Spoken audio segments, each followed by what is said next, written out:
నమస్తే, welcome to prime 9 come to the point. ఈరోజు మన కమ్ టు ద పాయింట్ కార్యక్రమంలో మనం మాట్లాడుకునే పాయింట్ ఏంటి అంటే, దేశాలు తిరుగుతూ అడుక్కునే కొంతమంది బెగ్గర్స్ అనాలో ఏమనాలో నాకైతే తెలీదు. ఇలాంటి వర్డ్స్ వాడుతున్నందుకైతే ముందుగా క్షమాపణలు అయితే నేను కోరుతున్నా. కాకపోతే మన సనాతన ధర్మం జోలికి వచ్చారు కాబట్టి మనం మాట్లాడుకోక తప్పదు. ఈ సెలబ్రిటీస్, అలాగే ఈ సోషల్ ఇన్ఫ్లుయెన్సర్స్, లేకపోతే రాజకీయ నాయకులు, లేకపోతే సినిమా యాక్టర్స్, వాళ్ళు పాపులర్ అవటానికి పబ్లిక్ మీటింగుల్లో ఇలా సోషల్ మీడియాలో మాట్లాడుతున్నారు. దేని గురించి? వాళ్ళ వ్యక్తిగత జీవితాల గురించి ఏమైనా మాట్లాడుకోనివ్వండి, మనం ఇన్వాల్వ్ అవ్వటం కరెక్ట్ కాదు. కానీ సనాతన ధర్మం గురించి అడుక్కుని తిరిగే ప్రతి ఒక్కళ్ళు కూడా, బట్టలు విప్పేసుకొని పిచ్చి పిచ్చిగా వీడియోలు చేసే ప్రతి ఒక్కళ్ళు కూడా నోటుకొచ్చినట్టు సనాతన ధర్మం గురించి మాట్లాడితే కనీసం ఒక్కళ్ళు కూడా స్పందించట్లేదు. ఎంత దారుణం నిజంగా. ఇప్పుడు ఈ విషయం మీద మనం ఎందుకు మాట్లాడుతున్నాం అంటే, నేను ఈ టాపిక్ సంబంధించి పెద్ద ఊకదంపుడు ఉపన్యాసం నేను చెప్పను. నేను ఒక 5 రకాల పాయింట్స్ మీద ఈ రోజు మీతో చర్చించాలనుకుంటున్నా. నా అభిప్రాయం అయితే ఈ 5 పాయింట్ల రూపంలో నేను మిమ్మల్ని అడుగుతా. మీ అభిప్రాయాన్ని కామెంట్ రూపంలో ఖచ్చితంగా మీరు తెలియచేయండి. అందులో ఫస్ట్ పాయింట్ ఏమిటి అంటే, దేశాలు తిరుగుతూ subscribe please subscribe please subscribe అని చెప్పుకునే ఒక బెగ్గర్, మీరు ఏమైనా అనుకోండి, నా అన్వేషణ పేరే చెప్పేస్తున్నా, నా అన్వేషణ పేరుతో ఉండే ఒక వ్యక్తి ఏం చేశాడో తెలుసా? సీతమ్మ వారిని, ద్రౌపదిని ఎంత చీప్ గా మాట్లాడాడు అంటే, రామాయణ మహాభారతాలను ఎంత తక్కువ చేస్తూ మాట్లాడాడు. ఒళ్ళు కొవ్వెక్కి అండర్లైన్ చేసుకోండి, ఒళ్ళు కొవ్వెక్కి ఎంత దారుణంగా మాట్లాడాడు అంటే ఒకసారి ఆలోచించుకోండి. ఇప్పుడు మొన్న ఒక వ్యక్తి వచ్చి స్టేజ్ మీద పబ్లిక్ మీటింగ్లోకి వచ్చి ఆడవాళ్ళ దుస్తుల గురించి మాట్లాడారు. ఇక్కడ శివాజీ గారి టాపిక్ ఇంపార్టెంట్ కాదు, భాష మాత్రమే ప్రధానంగా మాట్లాడుతున్నా. అతను మాట్లాడిన మాటలు ఏమిటి? ఓపెన్ గా చెప్పేస్తున్నా, సామాన్లు, అలాగే దరిద్రపు ముండా అన్నట్టు మాట్లాడారు. ఈ మాటలకి అతను కూడా రియలైజ్ అయ్యి సారీ చెప్పాడు. దీని మీద కొంతమంది మహిళామణులు కానీ ఇంకొంతమంది కానీ రియాక్ట్ అయ్యారు. తప్పు, ఆ విధంగా మాట్లాడడం తప్పు అని. కొంతమంది అయితే కరెక్టే, అతను మాట్లాడింది ఇంకా కరెక్ట్ అంటూ జెంట్స్ కానీ లేడీస్ కానీ సపోర్ట్ చేసుకుంటూ వచ్చారు. ఇదంతా ఒక ఎత్తు అయితే, ఈ దేశాలు తిరుగుతూ అడుక్కునే బెగ్గర్ అన్వేష్ ఏం చేశాడు అంటే, సీతమ్మ వారి పేరు, ద్రౌపది పేరు వాడారు. అసలు సీతమ్మ గురించి ఏం తెలుసు నీకు?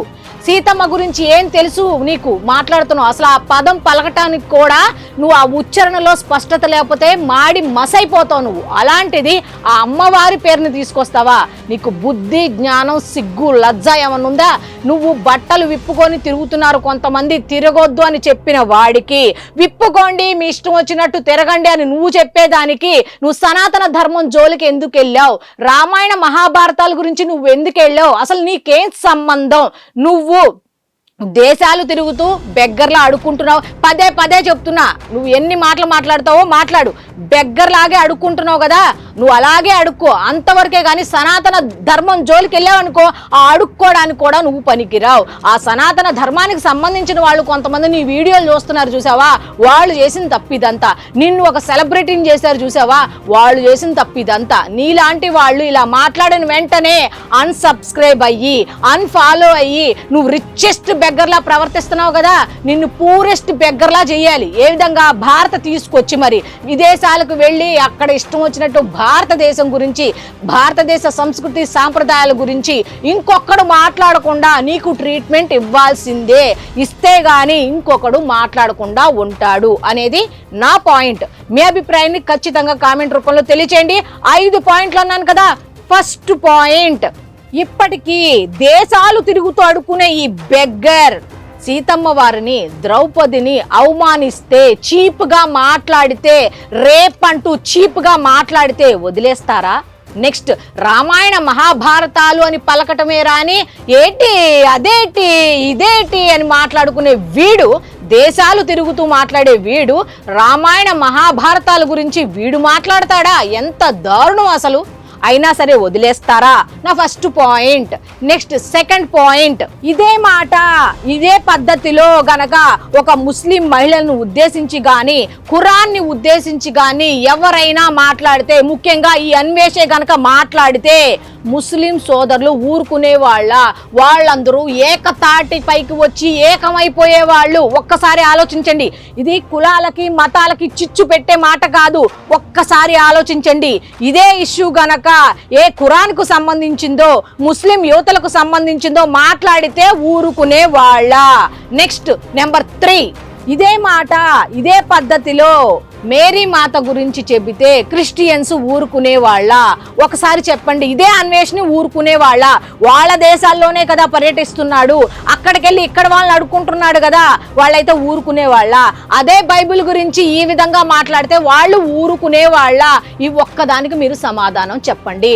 నెంబర్ 4, మరి మన ఆదర్శమూర్తి అయిన శీలం అనే పదానికి అద్దం పట్టినట్టు కనపడే మన అమ్మ, మన తల్లి సీతమ్మ తల్లి గురించి ఆ విధంగా ఎలా మాట్లాడతాడు? ధైర్యానికి ప్రతిరూపమైన ద్రౌపది గురించి ఎలా మాట్లాడతారు? రామాయణ మహాభారతాల నుంచి నేటి యువత ప్రతి ఒక్కరు తెలుసుకోవాలి. మహాభారతంలో ఉన్న ప్రతి శ్లోకము కూడా, భగవద్గీతలో ఉన్న ప్రతి శ్లోకం కూడా దాని అర్థం తెలుసుకొని మెలగాలి అంటూ ఇప్పటికే చాలా మంది చెప్తుంటే, ఇలాంటి వాళ్ళు ఈ విధంగా మాట్లాడుతుంటే మరి హిందువులు ఎవరు స్పందించరెందుకు? హిందువులు ఎవరు మాట్లాడరెందుకు అనేది 4వ ప్రశ్న. ఇక 5వ ప్రశ్న అదేమిటి అంటే, హిందువులు మాట్లాడటము అంటే వాడిని తిట్టడం కాదు, కొట్టడం కాదు, వాడి మీద చర్యలు తీసుకోవటం కాదు, అలా అని చెప్పి అసభ్య పదజాలంతో వాడిని ఇష్టం వచ్చినట్టు మాట్లాడటం కాదు. హిందువులు ముఖ్యంగా సనాతన ధర్మాన్ని గౌరవించే వాళ్ళందరూ కూడా అన్సబ్స్క్రైబ్ అవ్వండి, అన్ఫాలో చెయ్యండి వాడిని. వాడు రిచెస్ట్ బెగ్గర్ లాగా విదేశాల్లో తిరుగుతున్నాడు కదా, మనం ఇచ్చిన డబ్బులతోనే, మనం వాడి గ్రూప్స్ లో జాయిన్ అవటం వల్ల మనం వేసిన మన సబ్స్క్రిప్షన్ మనం తీసుకున్న మన డబ్బులతోనే వాడు రిచ్ గా బతుకుతున్నాడు.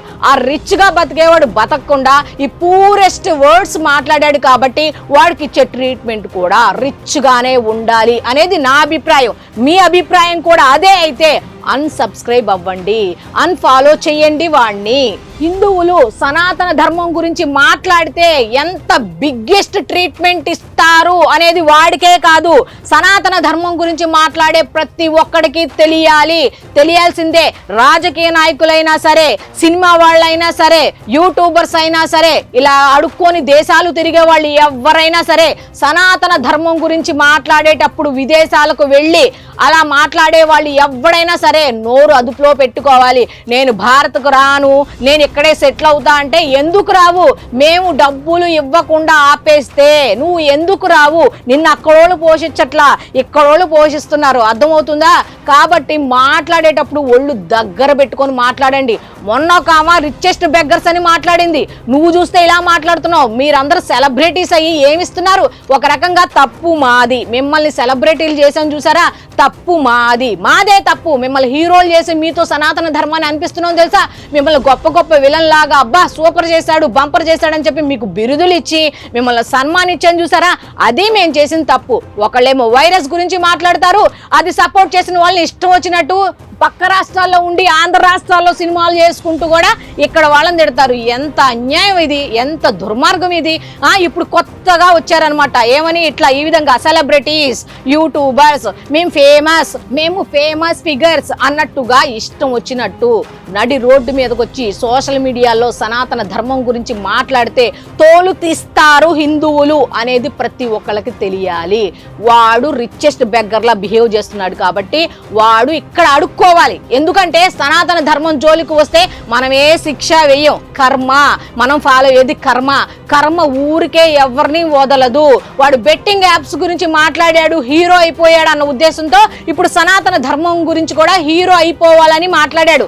వాడు సనాతన ధర్మం జోలికి వచ్చాడు కాబట్టి వాడు జీరో ఖచ్చితంగా అవుతాడు అనేది నా అభిప్రాయం. ఎందుకంటే సనాతన ధర్మం మీద బురద జల్లాలని చూసే ప్రతి ఒక్కళ్ళు కూడా చరిత్ర నుంచి ఇప్పటి వరకు చూసుకుంటే ఎవ్వరు కూడా చరిత్రలో నిలిచిన దాఖలాలు ఎవరూ లేవు. వీడెంత ఆఫ్టర్ ఆల్ మనం సబ్స్క్రైబ్ చేసుకుంటే వచ్చిన డబ్బులతో, ఆ యూట్యూబ్ వాళ్ళు ఇచ్చిన డబ్బులతో, ఆ గ్రూప్స్ లో మనం జాయిన్ అయ్యి మనం ఫాలో అయితే వచ్చిన డబ్బులతో బ్రతికేవాడు వాడు మన సనాతన ధర్మాన్ని ఎలా అంటాడు అనేది నా అభిప్రాయం.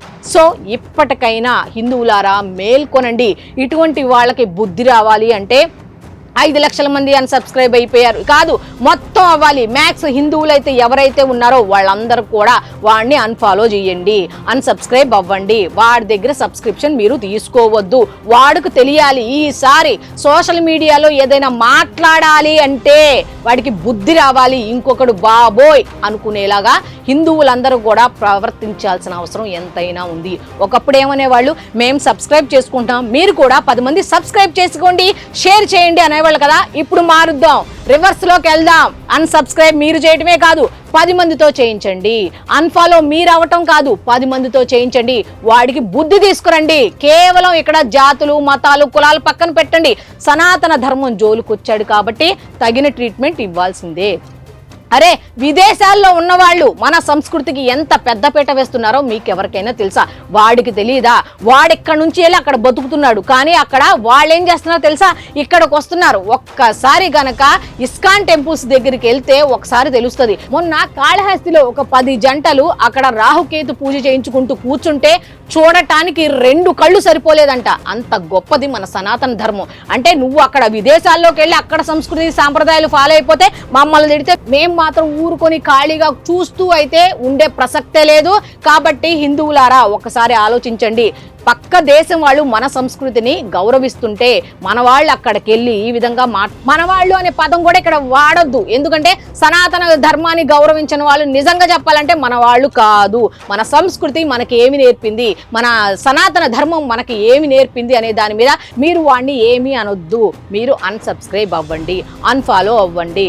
మీరు వాడి గ్రూప్స్లో ఏది జాయిన్ అవ్వద్దు. వాడి వీడియోస్ చూసి ఇంకా వాడిని మేము పెద్దవాడిని చేస్తాం అనుకుంటే ఎవరు ఏం చేయలేరు. ఇప్పుడు వీడన్నాడు, రేపు ఇంకొకడు అంటాడు, ఇంకొక ఆమంటది. ఇలా వదిలేస్తూ కూర్చుంటే బోల్డ్ మంది మళ్ళీ మన మీదే, ముఖ్యంగా హిందువుల మీద, ఈ సనాతన ధర్మం మీద ఈ విధంగా కుట్రపూరితంగానే పడతారు.